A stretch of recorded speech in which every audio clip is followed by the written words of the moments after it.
مرنے کے بعد اگر پتہ چلا کہ اللہ کا وجود نہیں ہے تو پھر کیا ہوگا؟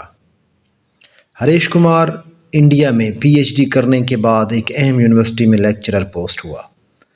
ہندو دھرم سے تو پہلے ہی متنفر تھا۔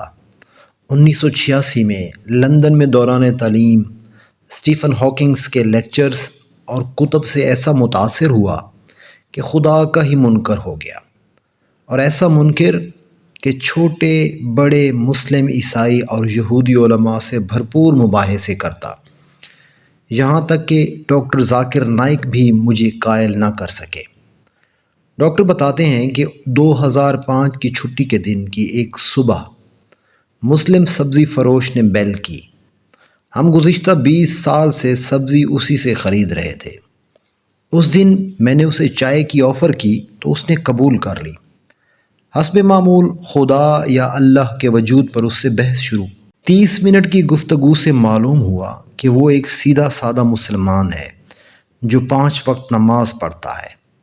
ہاں، وہ سودے میں بہت ہی صاف اور ایماندار تھا، مناسب دام میں بیچتا تھا۔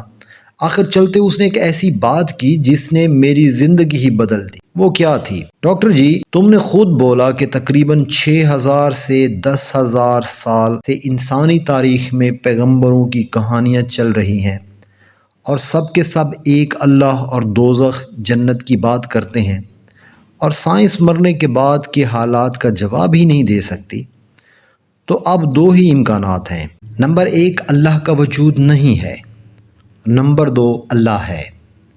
اگر تو اللہ کا وجود نہ ہوا تو مرنے کے بعد ہم دونوں برابر ہوں گے، لیکن اگر آگے جا کر اللہ کا وجود ہوا تو آپ پھر پکڑے جائیں گے۔ دونوں صورتوں میں فائدے میں کون ہوا، اب خود ہی فیصلہ کر لینا۔ اس لیے بہتر یہ ہے کہ اللہ کو مان لیں اور اس کے کہنے پر چلیں۔ اس کا قرآن تو انسان کو سیدھی راہ پر چلنے کا کہتا ہے۔